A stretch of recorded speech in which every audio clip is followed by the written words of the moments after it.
بسم اللہ الرحمن الرحیم۔ السلام علیکم، welcome to my Urdu best story channel. شروع کرتے ہیں آج سمینہ طاہر بٹ کا ایک افسانہ جس کا نام ہے وہ کون تھی۔ اگر آپ ہمارے چینل پر نئے ہیں تو ہمارے چینل کو سبسکرائب کریں اور بیل نوٹیفیکیشن کو دبائیں۔ شروع کرتے ہیں۔ سورج بہت تیز تھا، ہوا بالکل بند تھی، گرمی اور گھٹن کے مارے دم نکلا جا رہا تھا۔ ایسے شدید موسم میں وہ سب لڑکیاں انتظار کی دوہری اذیت میں مبتلا بار بار کلاس روم کے دروازوں اور کھڑکیوں سے جھانک کر اپنی لیکچرر مس شیلا کی راہ دیکھ رہی تھی۔ ان کے فائنل ایگزام سر پر تھے اور کہنے کہ وہ لوگ کالج سے بھی فری ہو چکی تھی، مگر اس روز ان کی اکنامکس کی ٹیچر نے انہیں خصوصی طور پر کچھ اہم نوٹس اور کچھ خصوصی ہدایات دینے کے لیے بلوایا تھا، اور یہ پیغام سب لڑکیوں کو ایک ساتھ ملا تھا، اور وہ بھی خاص طور سے کالج انتظامیہ کی طرف سے۔ اس لیے موسم کی شدت کی پرواہ کیے بغیر بی ایس سی اکنامکس کی ساری کلاس وقت مقررہ پر حاضر تھی، لیکن ابھی تک خود مس شیلا کا دور دور تک کوئی اتا پتہ نہیں تھا۔ وہ سب بہت حیران ہو رہی تھی کیونکہ مس شیلا وقت کی بہت پابند تھی۔ کلاس، آپ لوگ تھوڑا ویٹ کر لیں، ابھی تک ہمارا آپ کی مس شیلا سے کانٹیکٹ نہیں ہو پایا، شاید وہ راستے میں ہیں، اور آپ کو تو پتہ ہے کہ وہ دوران ڈرائیونگ فلور اٹینڈ نہیں کرتی، اس لیے آپ تسلی رکھیں، شیلا بس پہنچنے والی ہوں گی۔ ان سب کی بے چینی دیکھ کر میم تابندہ نے انہیں تسلی دینے کی کوشش کی تو ان کی سب کی نگاہیں بے ساختہ سامنے بلیک بورڈ کے اوپر لگی گھڑی کی طرف اٹھ گئی۔ گھڑی دوپہر کا 100 بجا رہی تھی، اور اس وقت کے حساب سے انہیں میم شیلا کا انتظار کرتے 2 گھنٹے ہونے کو آئے تھے۔ میم، اب تو چھٹی ہونے والی ہے، اور تھوڑی دیر تک تو باقی کلاسز کو بھی چھٹی ہو جائے گی۔ اگر میم شیلا تب تک بھی نہیں آئی تو کیا ہم خالی کالج میں بیٹھ کر انتظار کریں گے؟ طیبہ منصور کا مزاج تو ویسے ہی بڑا تیکھا تھا، اور اس پر اصلاح حاصل دکھائی دیتے انتظار نے اس کا مزاج اور زیادہ برہم کر دیا تھا، اس لیے وہ بنا لحاظ کیے میم تابندہ سے الجھ پڑی تھی۔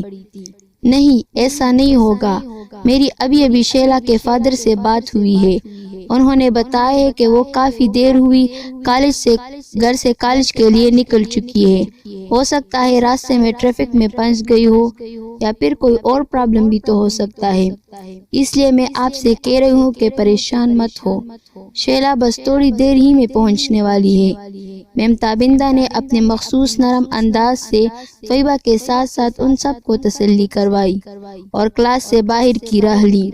وہ سب ایک دوسرے کو دیکھ کر رہ گئی۔ یار، میرا تو بالکل بھی موڈ نہیں ہو رہا تھا، امی بھی پرمیشن نہیں دے رہی تھی، اس پر یہ منحوس گرمی، پتہ ہے تمہیں کتنی مشکل سے آئی ہوں میں، اور اوپر سے یہ میم شیلا، پتہ نہیں آتی بھی ہے یا نہیں۔ سمن کی مایوسی اور اکتاہٹ میں ڈوبی آواز کلاس میں ابھری تو سب لڑکیوں کو اپنی اپنی بولیاں بولنے کا موقع مل گیا۔ ارے نہیں یار، میم ضرور آئے گی، انہوں نے ہمارے ساتھ وعدہ کیا تھا، اور میں جانتی ہوں کہ وہ وعدہ خلافی نہیں کریں گی، تم لوگ اطمینان رکھو، وہ آتی ہوں گی۔ انم نے سمن کے ہاتھ پر ہاتھ رکھتے ہوئے یقین بھرے انداز سے کہا تو سب اسبات میں سر ہلانے لگی۔ اب انہیں سوائے انتظار کے اور کرنا بھی کیا تھا، اور ایسے میں جب 22-23 لڑکیاں ایک جگہ جمع ہو تو کیسے ممکن ہے کہ وہ باتیں نہ کرے۔ سو اب کلاس میں انسن کی دبی دبی سرگوشیاں اور بے ساختہ امٹتے کہکہے گونجنے لگے تھے۔ ارے وہ دیکھو، بادل آ رہے ہیں، کالے کالے بادل، اور ہوا بھی کتنی مست ہو گئی تھی۔ یار، یہ موسم اچانک اتنا اوسم کیسے ہو گیا؟ پتہ کرو کہیں میم شیلا پہنچ تو نہیں گئی۔ وہ سب اپنی اپنی باتوں میں مگن تھی کہ کھڑکی کے پاس بیٹھی نوبیا کی نظر باہر پڑی تو وہ تیزی سے رنگ بدلتے موسم کو دیکھ کر چلا اٹھی۔ اس کی چہکتی آواز نے سب لڑکیوں کی توجہ باہر کی طرف مبذول کر دی۔ اب ساری لڑکیاں خوش دکھائی دینے لگی تھی۔ آسمان پر کالے بادل بڑی تیزی سے پھیل رہے تھے، اور اس بھی زیادہ تیزی سے ہوا چلنے لگی تھی۔ دیکھتے ہی دیکھتے پورا آسمان بادلوں سے بھر گیا۔ کالے سیاہ بادلوں نے دن کی ساری روشنی نگل لی تھی۔ ہر طرف گہرا اندھیرا سا پھیل گیا تھا۔ موسم نے دیکھتے ہی دیکھتے جیسے قیامت کا روپ دھار لیا تھا۔ کلاس کی سب بچیاں حیرت اور خوف سے لمحہ بلمحہ رنگ بدلتے آسمان کو دیکھ رہی تھی۔ تیز ہوا کالج کی دیواروں کے ساتھ سر ٹپکتی، سیٹی جیسی تیز آواز میں شور مچاتی ادھر سے ادھر بھاگتی پھر رہی تھی۔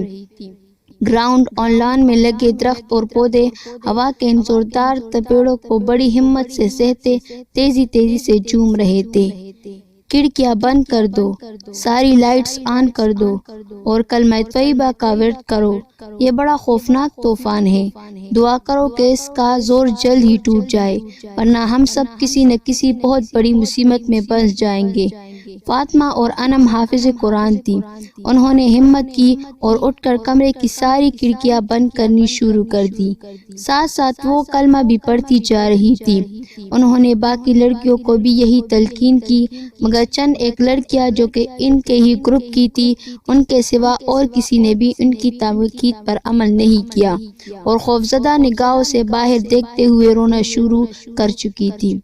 اللہ، اب کیا ہوگا؟ ہم گھر کیسے جائیں گے؟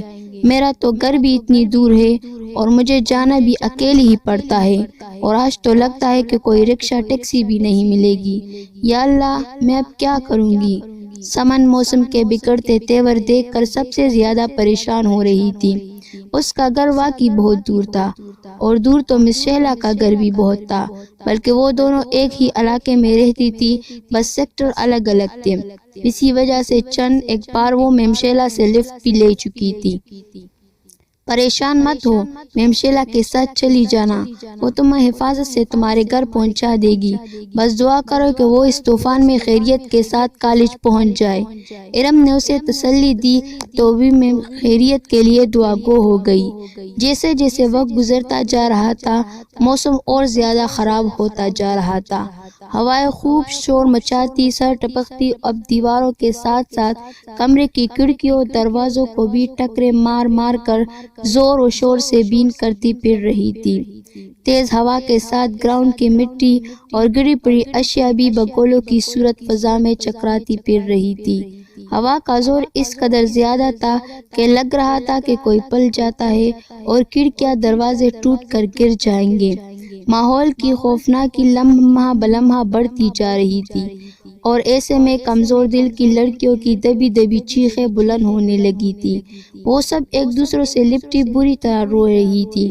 صرف چند لڑکیاں ہی ایسی تھی جو اس صورتحال میں بھی خود پر قابو رکھتے ہوئے اپنی ساتھیوں کا حوصلہ بڑھانے کی کوشش کر رہی تھی۔ اچانک آسمان سے ایک اور رنگ بدلا، اور گہرے سیاہ بادلوں میں زوردار کڑک کے ساتھ تیز آنکھوں کی چندیاتی بجلی چمکنے لگی۔ بادلوں کی کڑک اور بجلی کی دمک اس قدر زوردار تھی، پورے کالج میں نسوانی چیخیں گونج اٹھی۔ اکنامکس کی کلاس کے علاوہ بھی جو چند کلاسز ہو رہی تھی، سب کا شاید یہی حال تھا، مگر ان لوگوں کی حالت اس لیے بھی زیادہ پتلی ہو رہی تھی کہ ان کے ساتھ کوئی لیکچرر نہیں تھی، اس لیے وہ بہت زیادہ ڈر رہی تھی۔ ابھی وہ لوگ بادلوں اور بجلی کی کڑک سے ہی سنبھل نہیں پائی تھی کہ ایک اور حادثہ ہو گیا۔ اچانک ایک چناکے کی آواز آئی اور کمرے کی ساری لائٹس سپارک ہونے لگی۔ وہ بری طرح ڈری سیمی خوفزدہ انداز سے لائٹس کو دیکھنے لگی، اور پھر ایک اور جھٹکا لگا اور ساری لائٹس اپنے آپ بجھ گئی۔ اب ان لڑکیوں کی آواز بھی نہ نکل سکی۔ وہ ساری اس قدر خوفزدہ ہو چکی تھی کہ ان کی قوت گویائی ہی ختم ہو کر رہ گئی۔ کمرے میں مکمل طور پر اندھیرا چھا چکا تھا۔ اس اندھیرے میں خاموشی اس قدر زیادہ تھی کہ سانسوں کی مدم مدم آوازوں کے سوا اور کچھ بھی سنائی نہیں دے رہا تھا۔ وہ دل ہی دل میں سخت پچھتا رہی تھی کہ وہ کالج آئی ہی کیوں۔ بلا نوٹس جان سے زیادہ قیمتی تو نہیں ہو سکتے تھے، اور اب تو ان سب کو اپنی جان کے لالے پڑ چکے تھے۔ انہیں صاف محسوس ہو رہا تھا کہ کمرے میں ان کے علاوہ کوئی غیر مرئی مخلوق بھی بیٹھی اپنی نادیدہ آنکھوں سے ان کی بے بسی کا تماشا دیکھ رہی ہے۔ ورنہ ایسا تو نہیں ہو سکتا تھا کہ کوئی ٹیچر ان کی مدد کو نہ آتی۔ بیٹا، آج آپ کا جانا کیا بہت ضروری ہے؟ پروفیسر صاحب کے انداز میں ایک عجیب طرح کی بے چینی اور پریشانی تھی، جسے محسوس کر کے وہ ہلکا سا مسکرائی تھی۔ جی بابا، یقین کریں اگر ضروری نہ ہوتا تو میں کبھی آپ کو اس طرح چھوڑ کر نہ جاتی، مگر کیا کروں، میری بھی مجبوری ہے۔ میں نے کمٹمنٹ کر رکھی ہے اور آپ ہی نے تو سکھایا ہے کہ وعدہ کسی حال میں نہیں توڑتے، چاہے جان ہی کیوں نہ چلی جائے، وعدہ نبھانے کی پوری کوشش کرنی چاہیے۔ اس نے مسکرا کر انہیں تسلی دی تھی، مگر پروفیسر صاحب کے دل کو قرار نہیں آ رہا تھا۔ وہ عجیب سی بے چینی محسوس کر رہے تھے، جیسے ان کی کوئی بہت قیمتی چیز ان سے چھن جانے والی ہو۔ وہ تو ٹھیک ہے بیٹا، مگر جانے کیوں میرا دل نہیں مان رہا۔ میرا دل مجھ سے کہہ رہا ہے کہ آج میں تمہیں کہیں نہ جانے دوں، ساری دنیا سے چھپا کر بس اپنے پاس ہی رکھ لوں۔ بابا، آپ کیوں پریشان ہو رہے ہیں؟ میں بہت جلد واپس آ جاؤں گی، کوئی اتنا لمبا کام نہیں ہے، بس ایک پیریڈ ہے، میں واپس آ جاؤں گی۔ میں بس یوں گئی اور یوں آئی، آپ تب تک کوئی بک پڑھ لے، اس طرح آپ کا دل بھی لگا رہے گا اور میں اپنا وعدہ بھی پورا کر لوں گی۔ اس نے نرمی سے اپنے بابا کے ہاتھ تھامتے ہوئے انہیں ایزی چیئر پر بٹھایا اور خود اپنا بیگ شانے پر ڈال کر ضروری فائل سینے سے لگائے گاڑی کی چابی ہلاتے انہیں مسکرا کر دیکھتی باہر نکل گئی۔ وہ جیسے جیسے دور ہوتی جا رہی تھی، پروفیسر صاحب کو لگ رہا تھا کہ ان کی جان ان کے جسم کا ساتھ چھوڑتی جا رہی تھی۔ ان کے ماتھے پر پسینہ ننھے ننھے قطروں کی صورت میں پھوٹ پڑا تھا، ان کا سانس جیسے سینے میں ہی اٹکنے لگا تھا اور آنکھوں میں صدیوں کا انتظار ابھی سے ابھر آیا تھا۔ وہ ایک ٹک آہستہ آہستہ ہلتے دروازے کو دیکھتے وہی ساکت سے ہو گئے تھے۔ وہ جاتے جاتے ٹی وی آن کر گئی تھی اور ہلکی آواز میں چلتے کسی نیوز چینل کی رنگ بدلتی لہریں ان کے چہرے کے بدلتے رنگوں کے ساتھ مدغم ہوتی عجیب سا تاثر چھوڑ رہی تھی۔ پروفیسر صاحب جانے کب تک خود فراموشی کے عالم میں بیٹھے رہتے کہ ان کے قریب رکھے لینڈ لائن فون کی گھنٹی زور سے چلانے لگی تھی۔ اس گھنٹی کی آواز ان کی سماعتوں پر کسی ہتھوڑے کی طرح لگی تھی۔ وہ ایک دم بری طرح چونک چکے تھے۔ گھنٹی ایک بار پھر بجنے لگی تھی اور اس کی گونجدار آواز کے ساتھ ہی ان کا دل کسی انجانے اندیشے کے زیر اثر بڑی گہرائی میں ڈوب کر ابھرا تھا۔ انہوں نے خوفزدہ نگاہوں سے فون کو دیکھا اور پھر کانپتے ہاتھوں سے ریسیور اٹھا لیا۔ السلام علیکم سر، شہلا ابھی تک کالج نہیں پہنچی، اس کی اسٹوڈنٹ اس کا بے صبری سے انتظار کر رہی ہے، وہ میرا فون بھی نہیں اٹھا رہی، وہ آ رہی ہے نا؟ ان کے ہیلو کے جواب نے ایئر پیس سے ابھرنے والی آواز نے ان کے رہے سے اوسان بھی خطا کر ڈالے تھے۔ ریسیور ان کے ہاتھ سے چھوٹ گیا۔ وہ بے چینی سے اٹھنے کو تھے کہ ان کی نگاہ سامنے چلتے ٹی وی پر پڑی اور پھر وہ جہاں کے تہاں بیٹھے کے بیٹھے رہ گئے۔ اسکرین پر بریکنگ نیوز چل رہی تھی اور یہ وہ نیوز تھی جس کو دیکھنے اور سننے سے پہلے وہ مر جانا پسند کرتے، مگر ان کی قسمت کہ انہیں اپنے پورے ہوش حواس میں یہ خبر سننی بھی پڑ رہی تھی اور یہ اندھوناک منظر کھلی جاگتی آنکھوں سے دیکھنا بھی پڑ رہا تھا، اور نہ جانے ابھی ان کی قسمت میں اور کیا کیا تھا دیکھنے کے لیے، انہیں خود بھی اس کا علم نہیں تھا۔ اندھیرے میں ڈوبی تاریک کلاس میں برف جیسی ٹھنڈک پھیل چکی تھی، ایسی ٹھنڈک جیسے کسی مردہ خانے میں ہو سکتی تھی۔ اندھیری کی وجہ سے ہاتھ کو ہاتھ تو پہلے ہی بجانے نہیں دے رہا تھا، اب یہ روح تک تو منجمد کرتی ہوئی ٹھنڈک انہیں ہراساں کر رہی تھی۔ وہ سب دل ہی دل میں رب کو یاد کرتی اپنی کردہ اور ناکردہ گناہوں کی معافی مانگتے کسی معجزے کی منتظر تھی، اور پھر واقعی جیسے معجزہ ظہور پذیر ہو گیا تھا۔ ہلکی سی چرچراہٹ کے ساتھ کلاس روم کا دروازہ کھلا اور پھر ٹک کی زوردار آواز کے ساتھ بند ہو گیا۔ دروازے کے بند ہوتے ہی ایک دم کمرے کے سارے بلب ایک ساتھ ہی روشن ہو گئے اور پورا کمرہ سفید دودھیا روشنی میں نہا گیا۔ شاید بجلی کی فراوانی تھی یا کوئی اور وجہ کہ ان بلبوں کی روشنی پہلے سے 1000 گنا بڑھ چکی تھی۔ سب لڑکیاں اس تیز روشنی سے حیران پریشان ہوتی، منہ اٹھائے تیزی سے چمکتے بلبوں اور ہلکی رفتار سے چلتے پنکھوں کو دیکھ رہی تھی۔ کسی کی سمجھ میں کچھ بھی نہیں آ رہا تھا کہ یہ کیا ہو رہا ہے۔ ارے وہ دیکھو، میم شہلا آ گئی۔ پچھلی سیٹوں پر بیٹھی کچھ لڑکیوں کی نگاہ روسٹرم کے ساتھ رکھی ٹیچرز چیئر پر پڑی تو انہوں نے بے ساختہ چلا کر ساتھ والیوں کو بھی آگاہ کیا تھا۔ ان کی خوشی سے بھرپور آواز نے جیسے سب کی چہروں پر خوشی، سب کی نگاہیں ایک ساتھ میم شہلا کی طرف اٹھی تھی اور وہاں سر جھکائے بیٹی مس شہلا کو دیکھ کر سب کی جان میں جان آئی تھی۔ تھینکس گاڈ میم کہ آپ آ گئی، ہم تو بہت پریشان ہو گئے تھے کہ شاید اتنے شدید طوفان میں آپ نہ آ سکی اور ہمارا آج کا وزٹ بیکار ہی چلا جائے۔ انم نے میم کو دیکھتے ہوئے کہا تو ساری کلاس اس بات میں سر ہلانے لگی۔ میم شہلا نے اپنا جھکا سر اٹھایا تو انم کو دیکھا۔ انم کو ایک عجیب سا احساس ہوا۔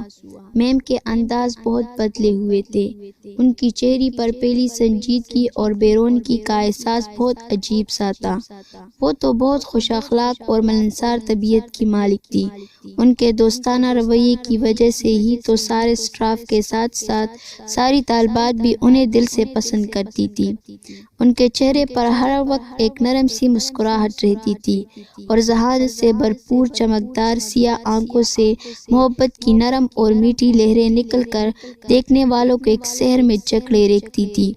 مگر اس وقت نہ تو ان کے چہرے پر وہ مانوس مسکراہٹ تھی اور نہ ہی آنکھوں میں زندگی کی بھرپور چمک اور محبت بھری ہوئی کوئی لہر تھی، بلکہ اس کی جگہ ایک نامعلوم سی اجنبیت اور سرد مہری بھری ہوئی تھی۔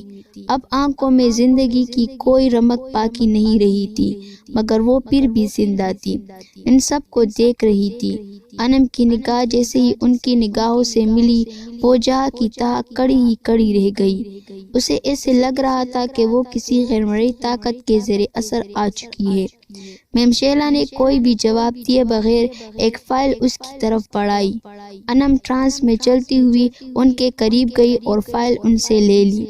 یہ بہت ضروری نوٹس ہے، انہیں بلیک بورڈ پر لکھو اور سب کو کہہ دو کہ انہیں اتار لے۔ اگر تم لوگوں نے یہ 30 سوال اچھی طرح یاد کر لیے تو بہت اچھے مارک کے ساتھ پاس ہو جاؤ گی۔ لو میں اپنا کام شروع کرو اور جلدی کرنا، میرے پاس وقت بہت کم ہے، میں بہت مشکل سے مہلت لے کر آئی ہوں، جلدی کرو۔ یہ آواز بھی میم شہلا کی نہیں تھی، عجیب سرسراتی ہوئی دھیمی سی آواز جیسے کوئی نیند کے عالم میں بول رہا ہو۔ انم کی ہمت نہیں ہو رہی تھی کہ وہ دوبارہ شہلا کے چہرے کی طرف دیکھے۔ اس نے روسٹرم کے اوپر سے چاک اٹھایا اور اسی ٹرانس کے عالم میں بورڈ کی طرف گئی۔ پوری کلاس اس صورتحال پر حیران و پریشان ہوتی اپنی رجسٹرز کھولنے لگی تھی۔ جلد ہی انم نے بلیک بورڈ پر سوالات لکھنے شروع کر دیے۔ سب لڑکیاں پورے انہماک سے وہ سوال اتارنے میں مصروف ہو چکی تھی۔ جیسے جیسے وقت گزرتا جا رہا تھا، میم شہلا کی بے چینی بڑھتی جا رہی تھی، اور پھر جیسے ہی انم نے آخری سوال بورڈ پر لکھا، میم شہلا اپنی جگہ سے اٹھ کھڑی ہوئی۔ ساری کلاس ان کے احترام میں ان کے ساتھ ہی کھڑی ہو چکی تھی، مگر میم نے کسی کی طرف بھی نہیں دیکھا، وہ جیسے خواب کے عالم میں چلتی ہوئی دروازے کی طرف بڑھ رہی تھی۔ میم آپ کی فائل۔ شہلا دروازے کے قریب پہنچ چکی تھی کہ انم جیسے ایک جھٹکے سے ہوش میں آئی تھی۔ اس کی نظر اپنے ہاتھ میں پکڑی فائل پر پڑی تو وہ بے ساختہ اسے پیچھے سے پکار بیٹھی، یہ تم رکھ لو، اب اس کی مجھے کوئی ضرورت نہیں۔ وہ وہی کڑے ذرا سا پلٹی تھی، اس کی آنکھوں کی ویرانی پہلے سے زیادہ بڑھ چکی تھی۔ وہ ہلکا سا مسکرائی، اس کی مسکراہٹ میں گہرا کرب اور تکلیف جھلک رہا تھا۔ اور ہاں، میں وعدہ خلاف نہیں ہوں، سب کو بتا دو کہ میں نے اپنا وعدہ پورا کر دیا۔ مجھے اپنی بچیوں کا فیوچر بہت عزیز ہے، ان کی آنکھ سے ایک آنسو ٹپکا اور وہ پلٹ کر ہوا کے سبق چونکے کی طرح کلاس کے کھلے دروازے سے باہر نکل گئی۔ انم فائل ہاتھ میں لیے وہی کڑی کی کڑی رہ گئی۔ باقی لڑکیاں بھی دم بخود سی کڑی آہستہ آہستہ ہلتے دروازے کو دیکھ رہی تھی۔ انم، تم نے سنا کچھ؟ تمہاری میم شیلا کی ڈیتھ ہو گئی۔ وہ آخری پیپر دے کر باہر نکلی تو سامنے سے آتی کنزا سے ٹکرا گئی۔ کنزا ان کی کلاس فیلو ضرور تھی، مگر اس کی سبجیکٹ ایک دوسرے سے الگ تھے، اس لیے ان کی سلام دعا تو ضرور تھی، مگر گہری دوستی کبھی بھی نہیں رہی تھی۔ اور اب اس کے منہ پر یہ ہولناک خبر سن کر انم کے ہاتھوں سے چیزیں گر گئی تھی۔ کیا یہ تم کیا کہہ رہی ہو کنزا؟ میم شیلا کی ڈیتھ کب اور کیسے؟ اور ہمیں کیوں پتہ نہیں چلا؟ انم کے پیچھے پیچھے سمن، طیبہ، فاطمہ اور ارم بھی آ کر کھڑی ہو گئی تھی اور ڈوبتے دلوں اور اڑتے حواسوں کے ساتھ اس سے سوال پر سوال کیے جا رہی تھی۔ لو، مجھے کیا پتا یہ واقعہ کب پیش آیا؟ یہ تو میں نے میم تابندہ کو میم فاخرہ کے ساتھ بات کرتے سنا تھا، تو سوچا کہ تم سے کنفرم کرتی ہوں۔ بھائی، آخر تم لوگوں کی تو فیورٹ میم تھی، تم لوگوں کو تو پتہ ہونا چاہیے۔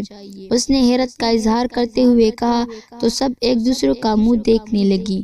چلو ہم ابھی میم تابندہ سے پوچھتے ہیں، سمن نے اسٹاف روم کی طرف قدم بڑھاتے ہوئے کہا تو سب کے سب اس کے پیچھے چل پڑی۔ حالانکہ ان سب کے دل بری طرح سے دھڑک رہے تھے، کسی انہونی کا احساس انہیں ابھی سے پریشان کرنے لگا تھا، مگر وہ ہر احساس کو ذہنوں سے جھٹکتی ہوئی آگے بڑھ رہی تھی۔ ہاں بیٹا، یہ خبر سچی ہے، شیلا وفات ہو چکی ہے اور اب اس دنیا میں نہیں رہی، اور سب سے زیادہ دکھ کی بات یہ ہے کہ اس کے بابا بھی اس کے بعد زیادہ دن زندہ نہیں رہ پائے۔ چند دن پہلے ان کی بھی ہارٹ فیل کی وجہ سے ڈیتھ ہو گئی۔ میم تابندہ سے اپنے بہتے آنسو ٹشو میں جذب کرتے ہوئے بڑی ہی دکھ بھرے انداز سے کہا تو وہ سب کی سب بے ساختہ رونے لگی۔ لیکن کب میم؟ یہ حادثہ کب اور کیسے ہوا، اور ہمیں اس کی خبر کیوں نہیں ہوئی؟ ارم نے روتے ہوئے کہا تو اس کے ساتھ ساتھ سب میم کی طرف سوالیہ نگاہوں سے دیکھنے لگی۔ بس بیٹا، یہ اسی روز کا واقعہ ہے جس روز اس نے تم لوگوں کو نوٹس دینے کے لیے بلایا تھا۔ وہ تو اپنے وعدے کی پابند تھی، اس لیے وقت پر ہی اپنے گھر سے نکل پڑی تھی، مگر موت اس سے زیادہ بھی پنکچوئل ہوتی ہے اور شیلا کا شاید وقت پورا ہو چکا تھا، اس لیے اس کی موت نے اسے راستے میں ہی آ لیا۔ وہ غریب تو کالج پہنچ ہی نہیں سکی اور راستے میں ہی ٹریفک حادثے کا شکار ہو گئی۔ ہمیں بھی اس کی ڈیتھ کی خبر شام کو ملی تھی، اور پھر پرنسپل صاحبہ کے حکم پر ہم نے اس خبر کو آپ سے چھپا لیا، کیونکہ آپ کی شیلا کے ساتھ انڈرسٹینڈنگ کچھ اس طرح ہو چکی تھی کہ ہمیں ڈر تھا کہ اگر آپ کو یہ نیوز اسی وقت دے دی جاتی تو شاید آپ میں سے کئی اسٹوڈنٹس پیپر ہی نہ دے پاتی، اس لیے آپ کے پورے 2 سال ضائع ہو جاتے، کیونکہ نہ تو ہمیں قبول تھا اور نہ ہی شیلا ایسا چاہتی تھی۔ اس لیے بیٹا، ہم نے آپ سب سے آپ کی میم کی موت کی خبر کو چھپا لیا تھا۔ میم فاخرہ نے افسردگی کے ساتھ انہیں مفصل جواب دیا تو وہ سب رونا دھونا بھول شاگرد کے عالم میں انہیں دیکھنے لگی۔ یہ کیسے ہو سکتا ہے میم؟ میم شیلا تو اس دن کالج آئی تھی، انہوں نے ہمیں نوٹس بھی دیے تھے، اور یہ دیکھیں ان کی فائل ابھی بھی میرے پاس موجود ہے۔ انم نے بے یقینی سے انہیں دیکھتے ہوئے کہا تو وہ اسے مشکوک نگاہوں سے دیکھنے لگی۔ یہ کیا کہہ رہی ہے آپ؟ شیلا اور کالج آئی تھی؟ ہم نے تو اسے نہیں دیکھا تھا۔ ویسے اس وقت ٹائم کیا ہو رہا تھا، کچھ یاد ہے آپ لوگوں کو؟ تابندہ نے بھی چون کر انہیں دیکھا تھا، وہ سب کی سب بہت الجھی ہوئی دکھائی دے رہی تھی۔ میم یاد کرے، 1:20 پر آپ نے ہمیں آ کر بتایا تھا کہ میم شیلا گھر سے نکل چکی ہے اور جلد ہی کالج پہنچ جائے گی۔ پھر آپ چلی گئی تو ایک دم زور کا طوفان آ گیا تھا۔ اتنا شدید طوفان ہم نے تو اپنی لائف میں کبھی نہیں دیکھا، اور پھر اچانک لائٹ بھی چلی گئی تھی۔ پھر جب لائٹ آئی تو ہم نے دیکھا کہ میم شیلا اپنی چیئر پر بیٹھی تھی۔ اس وقت 2:10 رہ گئے تھے۔ انہوں نے ہمیں نوٹس دیے اور پھر وہ واپس چلی گئی۔ ان کے جاتی ہی طوفان بھی تھم گیا اور کالج سے چھٹی بھی ہو گئی، اور آپ کہہ رہی ہے کہ میم کالج ہی نہیں آئی تھی، تو پھر وہ کون تھی؟ اور انم کے اس سوال نے وہاں موجود سب نفوس کو ایک عجیب سی سنسناہٹ کا شکار کر ڈالا تھا۔ میم تابندہ اور میم فاخرہ نے بے یقینی سے بڑی خوفزدہ نگاہوں سے ایک دوسرے کو دیکھا تھا۔ ان کے رنگ سفید پڑنا شروع ہو گیا تھا۔ خوف اور وحشت سے اس کی نگاہیں پٹ سی گئی تھی۔ اپنی لیکچررز کا یہ حال دیکھ کر ان لڑکیوں کی سٹی بھی گم ہوتی جا رہی تھی۔ وہ سب کے سب بے دم ہو کر وہی بیٹھتی چلی گئی تھی۔ 2 بجنے میں 10 منٹ، مگر وہ اس وقت تو آپ لوگوں کے پاس کیسے آ سکتی ہے؟ اس کی گاڑی کی ٹرک کے ساتھ ٹکر تو 1:15 بجے ہی ہو گئی تھی، اور ٹکر اس قدر شدید تھی کہ اس نے موقع پر ہی دم توڑ دیا تھا۔ تو پھر کیسے اور کس طرح؟ اور طوفان کب آیا تھا؟ اس روز تو بس معمول سی بارش ہوئی تھی، اور اس سے پہلے تھوڑی سی آندھی چلی تھی۔ تو پھر آپ لوگ کون سے طوفان کا ذکر کر رہی ہیں؟ اور لائٹ تو 1 منٹ کے لیے بھی نہیں گئی تھی، اور آپ کہہ رہی ہے کہ کریک ڈاؤن ہو گیا تھا۔ میم فاخرہ کی خوف اور حیرت میں ڈوبی آواز نے انہیں اور زیادہ خوفزدہ کر دیا تھا۔ ان کے آس پاس پھر ویسی سرسراہٹیں دوڑنے لگی تھی۔ میم تابندہ اور فاخرہ بھی چونک گئی تھی۔ ان کے پاس سے ایک دم ٹھنڈی سرد ہوا کا چونکا سا گزرا تھا۔ اس جھونکے سے ان کے دوپٹے اور بال یوں لہرا رہے تھے جیسے وہ کھلے آسمان تلے کھڑی ہوں۔ لڑکیاں خوفزدہ ہو کر چیختی ہوئی ایک دوسری سے لپٹ گئی تھی۔ ہوا کا جھونکا سرسراتا ہوا دروازے کے پاس پہنچا تو ان سب کی نگاہیں حیرت اور خوف سے پٹ سی گئی۔ شہلا خون سے بھرے لباس میں زخم وجود کے ساتھ دروازے کے قریب کھڑی انہیں بے بسی اور کرب سے دیکھ رہی تھی۔ وہ کون تھی؟ اگر وہ شہلا نہیں تھی تو پھر وہ کون تھی؟ اور اگر وہ شہلا کی روح تھی تو پھر اسے ان لڑکیوں کی مدد کرنے کی کیا ضرورت تھی؟ اگر وہ ان کی مدد کرنے کو آ بھی گئی تھی تو اس طوفان کی آمد کا کیا مقصد تھا؟ اور اگر طوفان آ بھی گیا تھا تو صرف ان لڑکیوں کو ہی کیوں دکھائی دیا تھا؟ باقی لوگوں کو سب کچھ نارمل کیوں لگ رہا تھا؟ یہ ایسے سوال تھے جنہوں نے سب کو اپنی اپنی جگہ جکڑ دیا تھا۔ ان سوالوں کے جواب بظاہر کسی کے پاس بھی نہیں تھے، مگر سب کے دلوں کے اندر کہیں ایک احساس سا ضرور تھا کہ وہ سب شہلا جیسی ذمہ دار اور احساس استاد کے احساس ذمہ داری کے بدولت ہی ہوا تھا۔ جن لڑکیوں نے وہ حالات اپنی آنکھوں سے دیکھے تھے وہ کتنی دور تک صدمے کی حالت میں رہی تھی، اور یہی حال ان سب ٹیچرز کا بھی ہوا تھا جنہوں نے شہلا کو مرنے کے بعد بھی اپنی آنکھوں کے سامنے زخمی حالت میں چلتے پھرتے دیکھا تھا۔ کئی سال گزرنے کے بعد بھی یہ سب سوال سب کے ذہنوں میں جو کہ تو موجود تھے کہ آخر وہ تھی کون جو فطرت کے قانون سے ٹکرا کر اپنا وعدہ پورا کرنے کے لیے موت سے مہلت مانگ کر واپس زندگی کی طرف چلی آئی تھی۔